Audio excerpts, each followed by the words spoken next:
fall ball today? Just excited. So much going on in our program, and you can't ignore the momentum of players that have left our program that are playing at the highest level, our recruiting efforts, this facility, our fans. So Team 10, this is an exciting way to kick off our fall, and we're looking forward to the next 5 weeks to working hard and growing. Adam? Yeah, I know a lot of talk is, especially on the newcomer pitchers.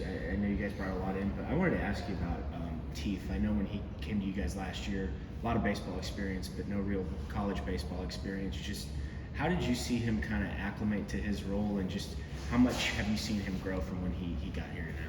Yeah, I don't think I've seen all the growth yet. I think that's what's exciting to me going into this second fall for him. I remember my experience going from NAIA baseball to the Southeastern Conference, and how the first recruiting cycle, the first season, I'm like, what did I get myself into?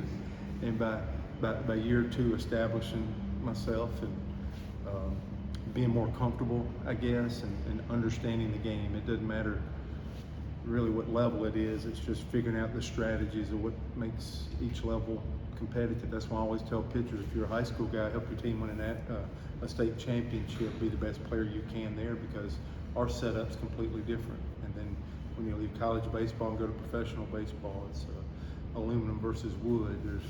You're playing with even older players. Each setup for each level is different, and time's a great teacher.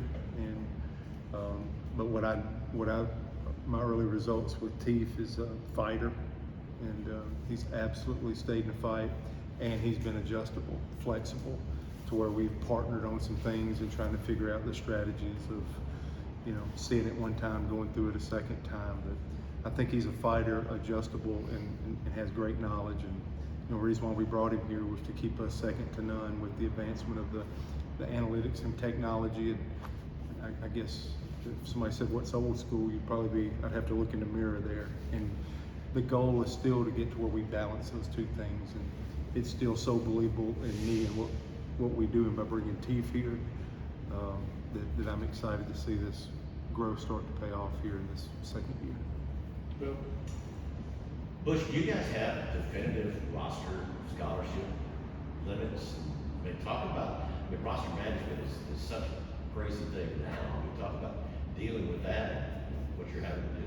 There's 3 buckets that I'm getting information from. One is nonsense, whatever the world is saying and whatever's out there. SEC head coaches meetings help, but the answer to the question is no.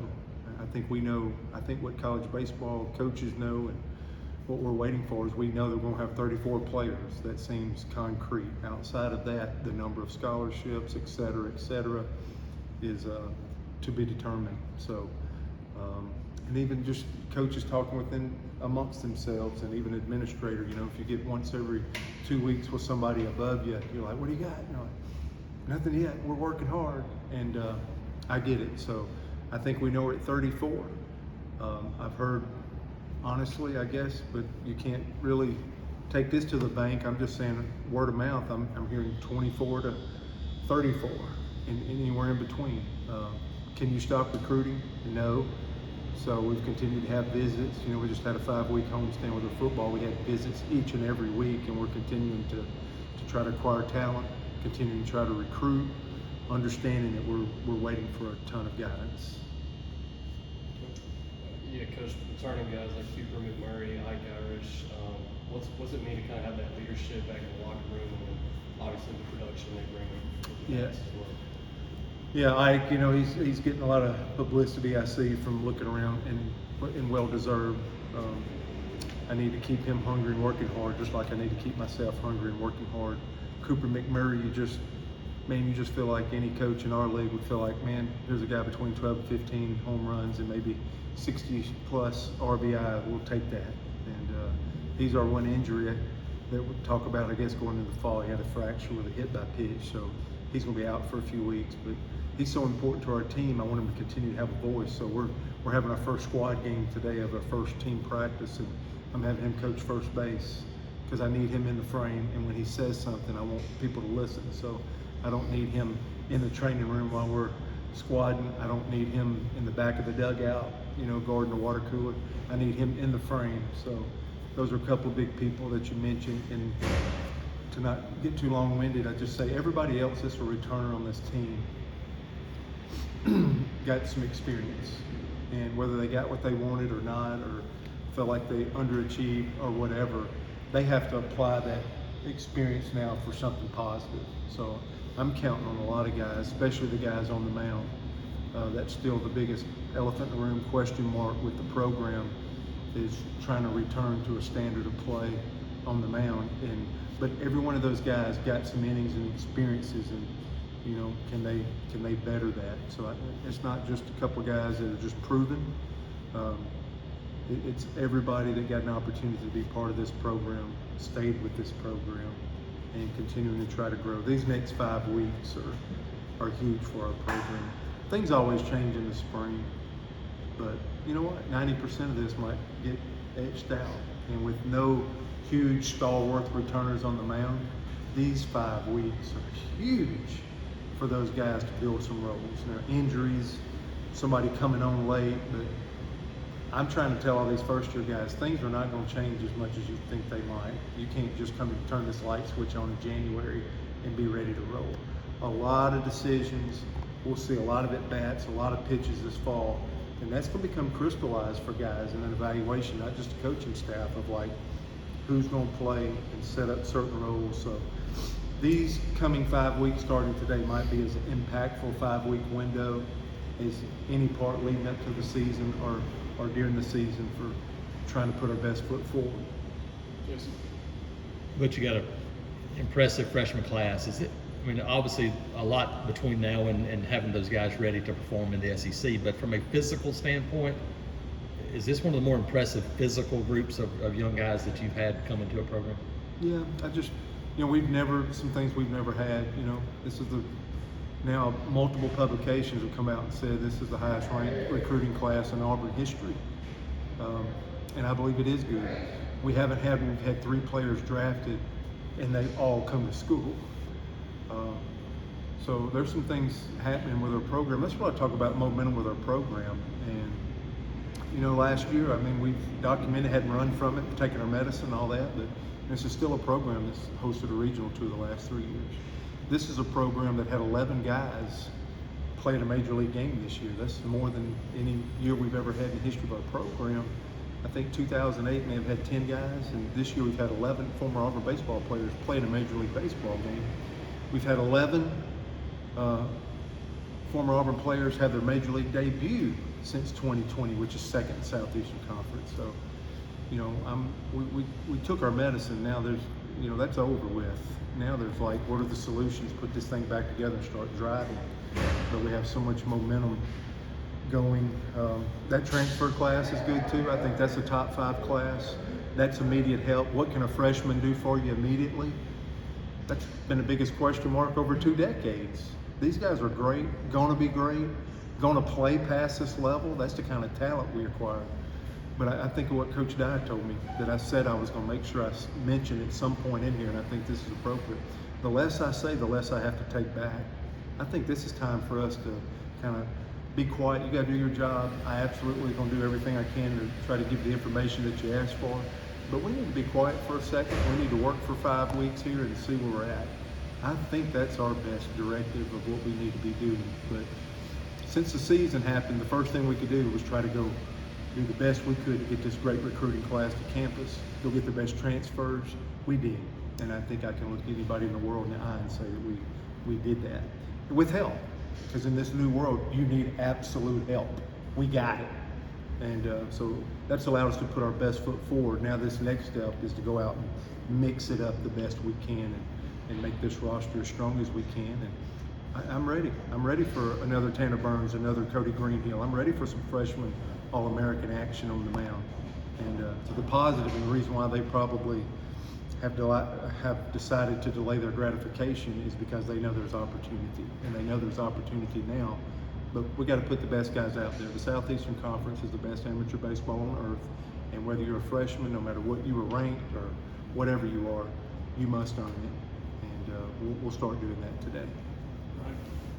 Butch, you mentioned this will be one of the most crucial 5 weeks for these players. Is that a lot of that have to do with having so many newcomers, and are you doing anything different or more just to have more competition to compete these guys against each other? Yeah, we got 2 pretty recent World Series. You know, we got just, you talk about every coach in our league, we know that, like, and not just baseball, just most of our sports, that the SEC is kind of, it's amazing. It's so impressive. And then, you know, I've heard some of the players say, man, we'll be the best team in the league. You know, they're trying to shake something off and talk about aiming high, which I absolutely believe in that. Well, if you're going to be the best team in this league, you're going to have to play better than any team in this league. You got to be the best team on the field. And I don't know, I just think it's good momentum. It's a good focus. You know, our coaches will start coaching bases today in the dugout right beside a guy today.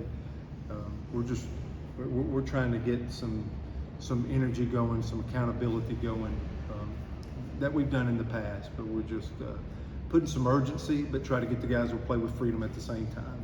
How can you be urgent? How can you absolutely be coaching and helping one another?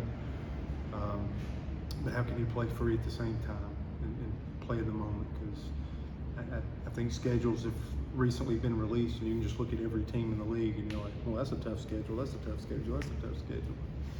That'll I'm sure I think we had the 3rd toughest schedule in the league last year, and I'm sure when it shakes out, we'll have another one in that category when I look at this schedule. So I'm just, as you can tell, I'm like, I want them free and turning it loose, but I can't give away these 5 weeks. And sometimes I think if you're a first-year player, you're like, how important's the fall?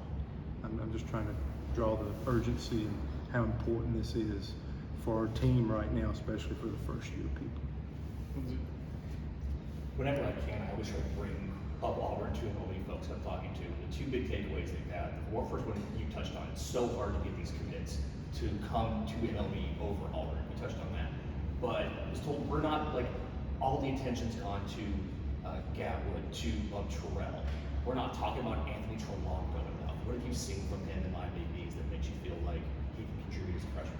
Yeah, just the approach has been really good. And where it's tough for us, what I communicate with you is because this practice and how you go about it is establishing a culture. We have been at this since the first day of school, or after the first week of school starting. So we've been at it for a while. But I do think things change today. This will be a real at bat, you know, and he's shown a great approach, and I think his character is high. Finding a position is, Anthony's not the only one, but just, you know, he's played a little bit of first base, second base, third base, and bounced him around a little bit, just trying to find spots to fill. So I think positionally, where do we lock him into? What do we see him do? But he's not alone in that positional deal. What injury would you potentially have, and all that? But Anthony's character is what I've noticed, and his approach. And then, you know, we'll gain more information starting today that is probably more valuable information when you start with these, you know, real at bats against one another. You know, some of the pitchers, they have shown really good arms. But there's an Andres Alvarez that's absolutely performed at a high level. Jackson Sanders. So, you know, a lot of guys are carrying a name, but then, you know, who's really doing it out here? That's a righty and a lefty that are freshmen too, that they hadn't pitched behind anybody. They've absolutely thrown the ball well. And then, I'm interested in who's going to get 15% better when it turns into a real game, and that's what we're about to see. Peter? Could you just, you mentioned earlier it's not important the next 5 weeks are, especially with all that.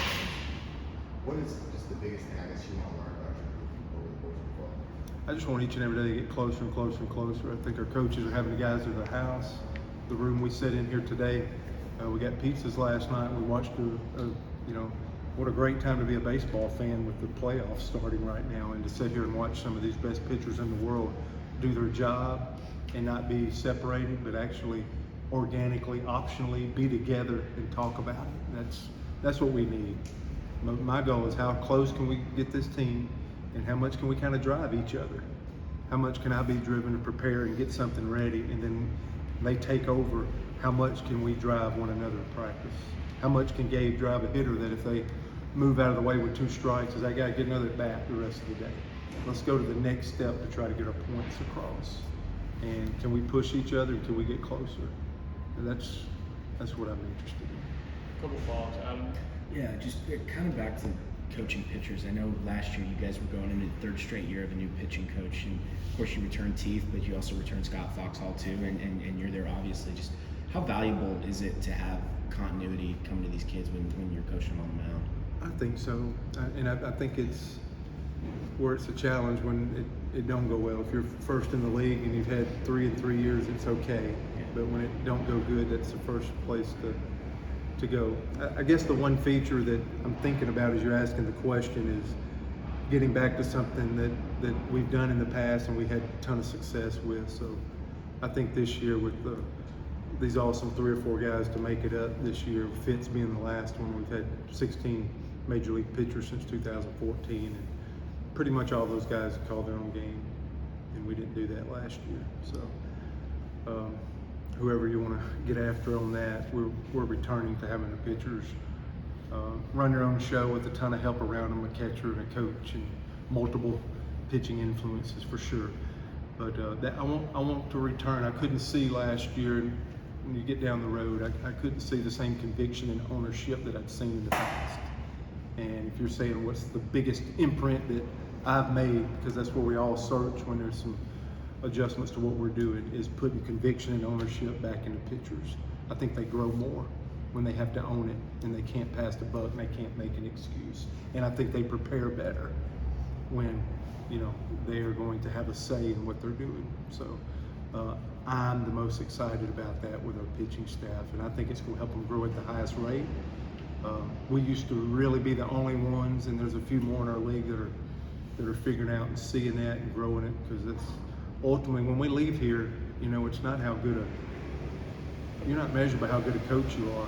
What you're measured is how much they learn and can apply and can execute. That's the mark of a coach.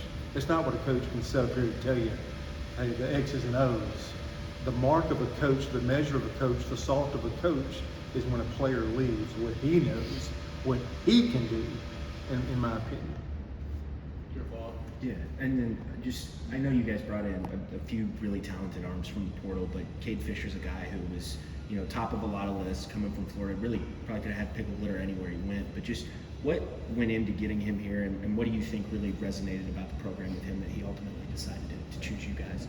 Yeah, he might be more suited to answer that. I just thought it was a fit and a match. I think once he made a decision that he was in the portal, he looked at the big schools, and for whatever reason, maybe it's because he's next door state in Georgia. Maybe he liked Teeth on the visit. Maybe he liked the ability to run his own show that we were already presenting to this recruiting class. If you come here, you get to do that with our help. But I think culturally it's a fit too. We say it ad nauseum, but you come here, you feel this, and I think this was a rhythm that was attractive to him. I think it was close. I think when we sat down and really outlined what we're trying to do with our pitching staff, and I think, again, the opportunity here was in all caps, neon sign, and flashing, and really needing a left-hander. So we were all in on seeing if he was a match. And after that visit, I think soon after, both sides felt like, this is where this is a go. And so I'm thankful he chose us, but I think there were some attractive features of opportunity. We needed more left-handedness. Pretty close. We're still in the same league that he was competing in. I liked his experience of being in Omaha both years. He's already tried being a starter, and maybe didn't work out for the whole season, but now in a third year, can he, is it one thing? Is it finding that one thing to stick and go with? And I think it is. I think he's a really good pitcher and has a chance to do well. And what I appreciate is he knows between me and him that today or tomorrow when he pitches, he's got to go out there and earn it, that nothing's given. And I'm glad I've held that line up in this new world of all this stuff. You wouldn't believe what people ask you for. People would ask you like, hey, I need this, and I need to hit here, I need to pitch in this slot, and I need that. And we have not broken those rules, or we haven't broke those barriers. We're not, what I'm trying to send a message today of what kind of momentum this program has, and we haven't crossed those lines. And he'll be a better pitcher for coming here with this real opportunity and earning it. It'll all be given, and he'll get what he wants. But I'm rooting for him. I love the recruiting process with him. And when he left, I really wanted him to say War Eagle, that he was coming here. So far so good. Now I'm excited about Cade. I think he could take all the experiences that he had in a great program. I think he can bring them here, and if he can absolutely figure out maybe, what's the one thing I can do to make it stick this time, and we can help in that process, I think we got a good one. Brian, last one? Butch, you mentioned a few, but of all the newcomers, the freshmen, the transfers, JUCO kids, what has stood out to you about a few of them? What stands out? The hitters have been physical. They've absolutely been physical, and again, it's not, the sliders coming, or if it's been some single rhythm, but above Terrell is absolutely, is exciting to watch play. Chase Fralick would be in that category, another good sized left-handed hitter. That's a freshman. Chris Rembert from Pensacola Catholic has impressed. Those three freshman hitters have just been superb. It gives you a little bit of that Ryan Bliss. These guys might be able to help us early, but then this is the first practice. But at least leading up to here, I'm like, I can't wait to see them in these first scrimmages, because these guys, they don't have to wait a year to get stronger, mature. They're physical enough to play at this level every day right now. And I hope 1, 2, or 3 of them can find a sticking spot, because I think there's still opportunities there. We got enough returners, like we mentioned with McMurray and Ike, and a few of these guys coming back, Blue.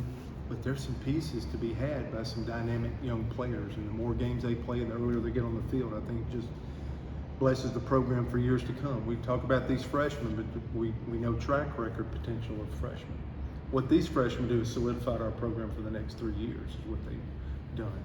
Now we can focus in like who can help us the most now. And then you can take any of those pitchers and just talk about just their skill at the wazoo, but can they hold themselves accountable to missing that much, and understanding that that's the difference at this level, whether it's here, or here.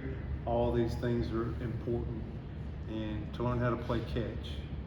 A lot of times these guys with young arms have great arms, and they just want to throw, because that's what the world tells them you have to throw to get drafted, and now we need them to pitch to win, and that's the door we're trying to walk through. All right.